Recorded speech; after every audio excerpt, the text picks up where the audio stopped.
ছয়টা দোয়া এবং জিকির আছে, যেই দোয়া জিকিরগুলো কোরআন হাদিসে বর্ণিত সকল দোয়া জিকিরের খোলাসা, সারমর্ম এবং নির্যাস। এই ছয়টাকে যদি কোনো মুসলমান নিয়মিত আঁকড়ে ধরে, তাহলে কোরআন এবং হাদিসের যত দোয়া এবং জিকির আছে কেমন যেন তার নির্যাসটা নিয়মিত সে আমল করবে। এই ছয়টা দোয়া এবং জিকিরের মধ্যে সর্বপ্রথম হলো নবী করিম সাল্লাল্লাহু আলাইহি সাল্লামের প্রতি দুরূদ প্রেরণ করা। নবীজি সাল্লাল্লাহু আলাইহি সাল্লামের প্রতি দুরূদ প্রেরণ করার আমল এরকম আমল, আপনি যদি সারা দিনে শুধুমাত্র নবীজির প্রতি দরুদ প্রেরণ করার আমলটাই জিকির হিসাবে সবচেয়ে বেশি করেন, দোয়া হিসাবে যদি এটাই আপনি সারাদিন করতে থাকেন, তো আপনার জন্য যথেষ্ট হবে, আল্লাহর কাছে আর কিছু না চাইলেও চলবে। দুরুদ মানে হলো নবীজির জন্য দোয়া করা। ভাই, আল্লাহ তার হাবিবকে রহম করবেন, আপনার আমার দোয়ার দিকে আল্লাহর তাকানোর কোনো ঠেকা আছে? নবীজি কি আমাদের দোয়ার কোনো মুখাপেক্ষী? কিন্তু আমরা তার জন্য দোয়া করলে ওই চান্সে আল্লাহ তাআলা আমাদের প্রতি অনুগ্রহ করবেন। একবার না, আপনি নবীজির প্রতি একবার রহমতের দোয়া করবেন, একবার দুরূদ পাঠ করবেন, মান সাল্লা আলাইয়া মাররাতান সাল্লাল্লাহু আলাইহি আশরা। নবীজি সাল্লাল্লাহু আলাইহি সাল্লাম বলেছেন, একবার আমার জন্য তোমরা দোয়া করলে, আমার প্রতি দুরূদ পাঠ করলে, আল্লাহ তাআলা তোমাদের জীবনে 10 বার 10 জায়গায় 10 টাইমস তোমাদের উপর আল্লাহ তাআলা অনুগ্রহ করবেন। আপনি টেরও পাবেন না কত জায়গায় আল্লাহ অনুগ্রহ করেছেন, আল্লাহ বাঁচাই দিয়েছেন, একটুর জন্য শেষ হয়ে যান নাই। ওই যে দুরূদ পড়ছেন, আল্লাহ তাআলা রক্ষা করছে, আপনি খবরও নাই, আল্লাহ তাআলা আপনার প্রতি বিশাল একটা দান করছে, আপনি লক্ষ্য করেন নাই। ওই যে দুরূদ পড়ছেন একবার, 10 দান রহমত হবে। এভাবে যত দুরূদ পড়বে সে তত রহমত এবং অনুগ্রহ পাবে। ভাইরা আমার, দুরূদের আমল এমন একটা আমল যে আপনার জীবনে কোনো বিপদ, কোনো মুসিবত, কোনো পেরেশানি, কোনো সমস্যা দেখা দিয়েছে, আপনি যদি দুরূদ পড়তে থাকেন, কোনো কিছু মনে আসছে না, মানুষের মনে ছাত্র জিজ্ঞেস করে, ভাই পরীক্ষার হলে পড়া ভুলে গেছি, কি করবো? ওকে দুরূদ পড়া শুরু করেন। আরবদেরকে দেখা যায় কোনো কিছু ভুলে গেলে তারা বলে আল্লাহুম্মা সাল্লি আলা মুহাম্মদ, আল্লাহুম্মা সাল্লি আলা মুহাম্মদ, এটা শুরু করে তারা। কারণ নবী করিম সাল্লাল্লাহু আলাইহি সাল্লাম এর হাদিস থেকে স্পষ্টভাবে, একটি নয় বহু হাদিস থেকে প্রমাণিত, যে ব্যক্তি দুরূদটা নিয়মিত পাঠ করবে, সালাত আলা নবীটাকে যে ব্যক্তি আঁকড়ে ধরবে, সব সময় তার মুখ থেকে সালাত সালাত সালাম চলতে থাকে, এই ব্যক্তির সকল গুনাহ আল্লাহ মাফ করে দিবেন, সকল পেরেশানি আল্লাহ তাআলা মুক্ত করে দিবেন।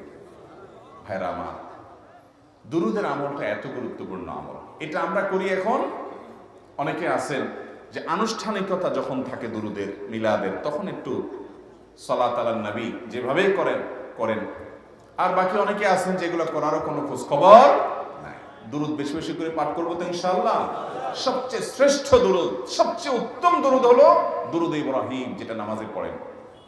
আর সবচেয়ে সংক্ষিপ্ত দুরূদ হলো সাল্লাল্লাহু আলাইহি ওয়াসাল্লাম।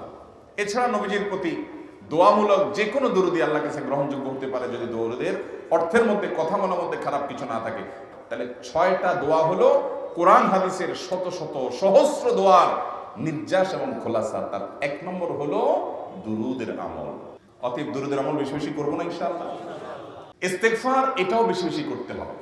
যে ব্যক্তি ইস্তেগফারকে আঁকড়ে ধরবে, এটাকে কন্টিনিউয়াসলি করবে, ইস্তেগফার কখনো ছাড়বে না, সবসময় তার মধ্যে ইস্তেগফার অব্যাহত থাকবে, ওই ব্যক্তিকে আল্লাহ রাব্বুল আলামিন বিভিন্ন পেরেশানি থেকে সারপ্রাইজড হওয়ার মতো এমন এমন পথ বের করে দিবে যে সে চিন্তাও করে নাই।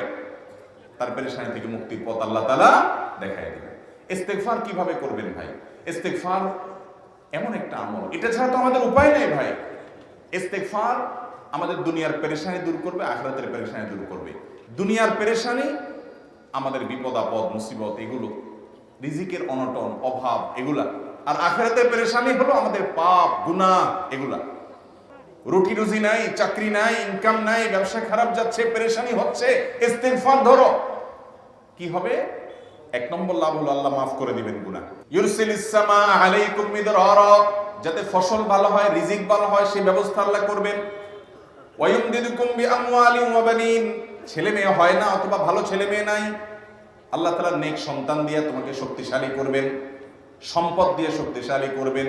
ওয়াজআল লাকুম জান্নাতিন ওয়াজআল লাকুম আনহারা, আল্লাহ তাআলা প্রসবন দিবেন, ফসল দিবেন, বরকত দিবেন রুজিতে। কিসের মাধ্যমে? ইস্তেগফার। কিসের মাধ্যমে ভাই? ইস্তেগফার। আহা, ইস্তেগফার আমল আমাদের দেশে মানুষ আমরা জানি না ভাই। এটাও আরবদেরকে আমি দেখেছি, সারাক্ষণ তারা অবসর সময়গুলোতে ইস্তেগফার করতে থাকে, আস্তাগফিরুল্লাহ ওয়া আতুবু ইলাইহি, আস্তাগফিরুল্লাহ, আস্তাগফিরুল্লাহ। মানে কি? আল্লাহর কাছে আমি ক্ষমা প্রার্থনা করি, আল্লাহর কাছে আমি মাপ চাই, আল্লাহর কাছে আমি তওবা করি, আল্লাহর দিকে আমি ধাবিত হই, আল্লাহর কাছে আমি ফিরে যাই। নিরিবিলি আছেন, একাকী আছেন, ইস্তেগফার চালায় দেন। 10 সেকেন্ড টাইম পাইছেন, ইস্তেগফার শুরু করে দেন। ডাক্তারের কাছে গেছেন, ওয়েটিং এ আছেন, বসে আছেন, ইস্তেগফার করতে থাকেন। সিরিয়াল আছেন কোনো কাজে, ইস্তেগফার করতে থাকেন। ডিউটিতে যাচ্ছেন, গাড়িতে, বাইসাইকেলে, বাইকে, যে কোনো ভাবে পায়ে হেঁটে ইস্তেগফার করতে থাকেন। যে কোনো অবসরের সময়গুলোকে ইস্তেগফার দিয়ে পরিপূর্ণ করে দেন। ভাইরা আমার, ইস্তেগফার সকল সমস্যার সমাধান। ইস্তেগফারের ভিতরে সবচেয়ে শ্রেষ্ঠ ইস্তেগফার হলো সাইয়্যিদুল ইস্তেগফার। সাইয়্যিদুল ইস্তেগফারটা যদি মুখস্থ না পারেন, অন্তত লিখিত ভাষণটা পড়েন। সাইয়্যিদুল ইস্তেগফারের যে অর্থ, এটার যে মর্ম, বড় হৃদয়গ্রাহী ভাই, বড় মর্মস্পর্শী। ইমানদার এটার অর্থের দিকে তাকায় যদি পড়ে, তো তার অন্তর না গলে পারে না। ভাইরা আমার, অর্থের দিকে লক্ষ্য করে করে মর্মটা বুঝে বুঝে একটু সাইয়্যিদুল ইস্তেগফার পড়েন। লেখা দেখে দেখে পড়েন, ইউটিউব থেকে দেখে দেখে পড়েন, কিন্তু পড়েন। এত বড় ইস্তেগফার পড়তে পারেন না, কোনো পেরেশানি নেই, কোনো অসুবিধা নেই। সবচেয়ে ছোট ইস্তেগফার হলো আস্তাগফিরুল্লাহ। আল্লাহ, আপনার কাছে ক্ষমা চাই, কত ভুল হয়ে যায়, কত অন্যায় হয়ে যায়। ভাইরা আমার, এটা হলো রিমুভার। ভুল করে কিছু লিখছেন, রিমুভ করে ফেলছেন, শেষ হয়ে গেছে। আপনি ঘন ঘন ইস্তেগফার করতে থাকেন। অগণিত ভুল হয়, অগণিত ত্রুটি হয়, বারবার ইস্তেগফার এগুলোকে সবগুলোকে শেষ করে দেয়। ভাইরা আমার, নিরাপত্তা এনে দেয়। আল্লাহ কোরআনে কারিমে বলেছেন যে আপনার রব আপনার কওমের প্রতি আযাব নাযিল করবেন না যদি আপনি থাকেন। আর যদি তারা ইস্তেগফারে রত রাখে, তাহলে গণ আযাব আল্লাহর পক্ষ থেকে আসবে। আরেকটা ইস্তেগফার হাদিসে বর্ণিত, আস্তাগফিরুল্লাহাল্লাযী লা ইলাহা ইল্লা হুয়াল হাইয়ুল কাইয়্যুম ওয়া আতুবু ইলাইহি ওয়া লা হাওলা ওয়া লা কুওয়াতা ইল্লা বিল্লাহ। এটাও ইস্তেগফার। তাহলে একটা বড় ইস্তেগফার, একটা মিডিয়াম, একটা ছোট, যার যেটা সুবিধা হয় এটা পড়েন।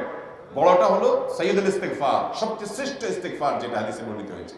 সাইয়্যিদুল ইস্তেগফার নবীজি সকাল সন্ধ্যা পাঠ করতেন, বিভিন্ন সময় পাঠ করতেন, রাতে পাঠ করার কথা বলতেন। সাইয়্যিদুল ইস্তেগফার পাঠ করলে আল্লাহ রাব্বুল আলামিন ওই দিনে, ওই রাতে, ওই ব্যক্তি মারা গেলে তার সব গুনাহ খাতা মাফ করে তাকে জান্নাত দিবেন ইনশাআল্লাহ। অতএব ভাইরা আমার, ইস্তেগফার বেশি বেশি করতে হবে। চেষ্টা করব না ইনশাআল্লাহ ইস্তেগফার করার। নাম্বার 3, এটা আমাদের বেশিরভাগ মানুষ জীবনে হয়তো শুনেনও নাই, অনেকে হয়তো শুনছেন, আমল করা হয় না। খুব সীমিত সংখ্যক আল্লাহর বান্দার আমলের তৌফিক হয়। সেটা হলো ইয়া যাল জালালি ওয়াল ইকরাম। এটা একটা জিকির, আল্লাহ তাআলাকে ডাকা, আহ্বান করা, এটাই জিকির। ইয়া যাল জালালি ওয়াল ইকরাম। নবী করিম সাল্লাল্লাহু আলাইহি সাল্লাম বলেছেন, আলিযু বিয়া যাল জালালি ওয়াল ইকরাম। তোমরা ইয়া যাল জালালি ওয়াল ইকরাম, এটাকে আঁকড়ে ধরো, এটাকে নিয়মিত করো, বেশি বেশি করে বলতে থাকো এটাকে সব সময় এটাকে মুদাওয়ামাতের সাথে কন্টিনিউয়াসলি এটা বলতে থাকো, ইয়া যাল জালালি ওয়াল ইকরাম। অনেক উলামায়ে কেরাম, মুহাদ্দিসিন ইকরাম ইয়া যাল জালালি ওয়াল ইকরাম কেন নবীজি এত বেশি বলতে বলেছেন, এটার মাধ্যমে আমাদের লাভটা কি, এর ব্যাখ্যা করতে গিয়ে বলেছেন, ইয়া যাল জালাল মানে হলো হে মহান, মহান বড়ত্বের অধিকারী, হে জালালের অধিকারী, হে জালাল, ওয়াল ইকরাম হে দানশীল। তাহলে প্রথম বাক্যে আল্লাহর বড়ত্বের কথা স্বীকৃতি দিয়ে প্রশংসা করা হয়, আর দ্বিতীয় বাক্যে হে দানশীল বলে আল্লাহ তাআলার কাছ থেকে চাওয়া হয় যে আপনি যেহেতু দানশীল এবং আপনি যদি মহান, অতএব আপনি আমাকে দান করেন। এটা ডাকলেই, আল্লাহকে এই বলে ডাকলেই চাওয়া হয়ে যায়। এই জন্য বেশি বেশি করে ইয়া যাল জালালি ওয়াল ইকরাম করতে হবে। অনেকে হয়তো নতুন শুনেছেন, আজকে থেকে শুরু করে দিবেন ইয়া যাল জালালি, সকাল বিকাল মনে থাকে না তো লিখে লিখে ওয়ালে টাঙায় দেন। বাসা বাড়িতে এমন জায়গায় লিখে রাখেন তাকাইলেই নজরে পড়ে, কারণ মোবাইলে আমাদেরকে সবকিছু ভুলাই দেয়, দুনিয়ার ব্যস্ততা সব ভুলাই দেয়। এই জন্য বেশি বেশি ইয়া যাল জালালি ওয়াল ইকরাম করব। 4 নম্বর যে দোয়া এবং জিকির করতে নবী করিম সাল্লাল্লাহু আলাইহি সাল্লাম সব সময় আমাদেরকে উৎসাহ দিয়েছেন, অনুপ্রেরণা দিয়েছেন, লা হাওলা ওয়ালা কুওয়াতা ইল্লা বিল্লাহ। লা হাওলা ওয়ালা কুওয়াতা ইল্লা বিল্লাহ। লা হাওলা ওয়ালা কুওয়াতা ইল্লা বিল্লাহ, এটা হলো সারেন্ডার করা, আল্লাহর কাছে সারেন্ডার করা, আত্মসমর্পণ করা। মানে আল্লাহ ছাড়া কোনো ভালো কাজ করার ক্ষমতা কারণ নাই, করার তৌফিক দেওয়ার ক্ষমতা কারণ নাই, আর পাপ থেকে বাঁচানোর ক্ষমতা কারণ নাই। এই জন্য আমি কেমন যেন আল্লাহর কাছে সারেন্ডার করছেন, লা হাওলা ওয়ালা কুওয়াতা ইল্লা বিল্লাহ। কোন অবস্থা, কোন সামর্থ্য, এগুলো কারোর কাছে নাই, শুধুমাত্র কার কাছে আছে? আল্লাহর কাছে আছে।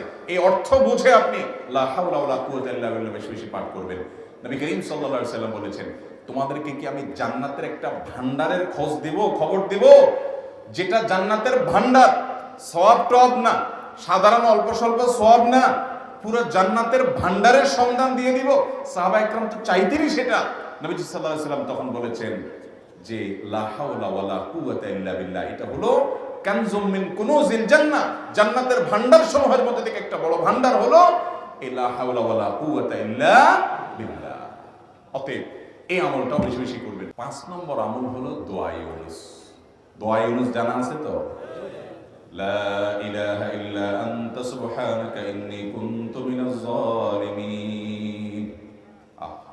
ভাইরা আমার, অর্থের দিকে তাকায়া মাঝে মধ্যে মোবাইল টোবাইল সব ফালায় রেখে একটু আল্লাহর সাথে কথা বলবেন, আল্লাহর সাথে একটু কানেক্টেড হওয়ার চেষ্টা করবেন, আল্লাহর সাথে একটু সংযুক্ত হওয়ার চেষ্টা করবেন।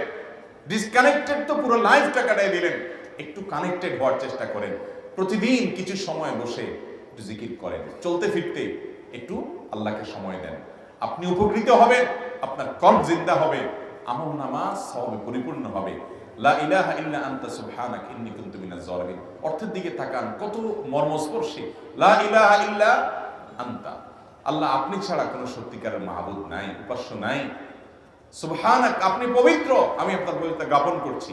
ইন্নী কুনতু মিনাজ জালিমিন, তবে আমি সেই সব মানুষদের অন্তর্ভুক্ত যারা নিজের প্রতি নিজে জুলুম করেছে, অবিচার করেছে, অন্যায় করে আমার নিজের পায়ে নিজে কুড়াল মেরেছি বহু। অতএব আপনি আমাদের প্রতি রহম করেন। এই দোয়া পাঠ করে আপনারা সবাই জানেন আল্লাহর একজন নবী, তিনি জীবনের সবচেয়ে কঠিন পরিস্থিতির মুখোমুখি হয়ে এমন বিপদে পড়েছেন যে বিপদ থেকে উদ্ধারের কোনো পথ ছিল না। দুনিয়াবি সকল সিস্টেম বলবে যে সমুদ্রে নিক্ষেপিত হয়ে বিশাল বড় সমুদ্রে প্রাণী মাছের পেটে চলে গেলে সে মানুষ আবার বাঁচে কিভাবে? মুহূর্তের ভিতরে তো মারা যাবে অক্সিজেনের অভাবে। এটাই দুনিয়ার সিস্টেম বলে। আল্লাহ তাআলা অলৌকিক ভাবে, লৌকিক সিস্টেমের ঊর্ধ্বে রেখে আল্লাহ তাআলা তাকে এই বাক্য পাঠ করার কারণে, এর মাধ্যমে আল্লাহ তাকে মুক্তি দান করেছে। এবং আল্লাহ তাআলা এই ঘটনা কোরআনে উল্লেখ করার পর একটা সুসংবাদ বলছেন আমাদের সবার জন্য, বিরাট বড় আনন্দের সংবাদ। আল্লাহ বলেছেন ওয়াকাযালিকা নুনজিল মুমিনিন। এই বাক্য পাঠ করার পর ইউনূস আলাইহিস সালামকে শুধু রক্ষা করেছেন আল্লাহ, তাই নয়, আল্লাহ বলেছেন একইভাবে তাকে যেরকম রক্ষা করেছি, এই বাক্য যদি কেউ পড়ার মতো পড়ে, হক আদায় করে পড়ে, মনের গভীর থেকে পড়ে, মর্ম উপলব্ধি করে পড়ে, নিয়মিত পড়ে, ওয়াকাযালিকা নুনজিল মুমিনিন, ঈমানদারদেরকে আমি রক্ষা করে দেব। এইভাবে ভাইরা আমার, আমরা বিপদ আপদে পড়লে হুজুরদের কাছে চলে যাই দোয়ার জন্য। অনেকে মাজারে চলে যায়, সেখানে মানত করে, টাকা পয়সা দেয় বিপদ উদ্ধার করার জন্য। কপাল পড়া জানে না ও কার গোলাম, ও আরশে আজিমের মালিকের গোলাম, তার সাথে ডাইরেক্ট কানেক্টেড হওয়ার সুযোগ আছে, শুধু ইউজ করলেই হয়, সুযোগ দিলেই হয়। কপাল পড়া জানে না, ডানে বামে গিয়ে নিজের আমল বরবাদ করে, ঈমান বরবাদ করে, তাওহীদ নষ্ট করে। ভাইরা আমার, তাহলে যে কোনো সমস্যা ফিল করি অথবা স্বাভাবিক অবস্থাতে দোয়া ইউনুস পাঠ করব। ভাইরা আমার, আল্লাহর দিকে ধাবিত হব তো ইনশাআল্লাহ। 6 নম্বর হলো সুবহানাল্লাহ, আলহামদুলিল্লাহ, লা ইলাহা ইল্লাল্লাহ, আল্লাহু আকবার। এই বাক্যগুলো দেখবেন ঘুরে ফিরে নবী করিম সাল্লাল্লাহু আলাইহি ওয়াসাল্লাম সারাদিন পড়তেন। 5 ওয়াক্ত নামাজের পরে 33 বার দেখবেন। আবার দেখবেন সকাল সন্ধ্যায় সুবহানাল্লাহি ওয়া বিহামদিহি 100 বার, সুবহানাল্লাহি ওয়াল হামদুলিল্লাহি আল্লাহু আকবার 100 বার। আবার এগুলো মাঝে মধ্যে 10 বার, রাতের শোয়ার সময় 33, 34 বার। বিভিন্ন সময় দেখবেন ঘুরে ফিরে এই সুবহানাল্লাহ, আলহামদুলিল্লাহ, লা ইলাহা ইল্লাল্লাহ, আল্লাহু আকবার, এগুলো একটা মিজানের পাল্লাকে পরিপূর্ণ করে দেয়। কোনটা আসমান এবং জমিনের মধ্যবর্তী জায়গায় সব দিয়ে পরিপূর্ণ করে দেয়। এত বেশি ফজিলতপূর্ণ জিকির। এই জন্য পুরো কোরআন হাদিসের দোয়া এবং জিকিরের নির্যাসের শেষ এবং 6 নম্বর হলো বেশি বেশি করে দিন রাত 24 ঘন্টা যখন সুযোগ পাবেন, যেখানে যেখানে হাদিসে যে সংখ্যা বলা আছে ওটাতে করবেনই, ওর বাইরেও বেশি বেশি করে সুবহানাল্লাহ, আলহামদুলিল্লাহ, লা ইলাহা ইল্লাল্লাহ, আল্লাহু আকবার। বেশি বেশি করব না ইনশাআল্লাহ? নিয়মিত করব তো ইনশাআল্লাহ? আল্লাহ আমাকে আপনাকে আমাদের সবাইকে আমল করার তৌফিক দান করুন। সব সময় জিকিরের মধ্যে থাকার তৌফিক দান করুন। জাযাকুমুল্লাহু খায়রা ওয়া আখিরু দাওয়ানা আলহামদুলিল্লাহ।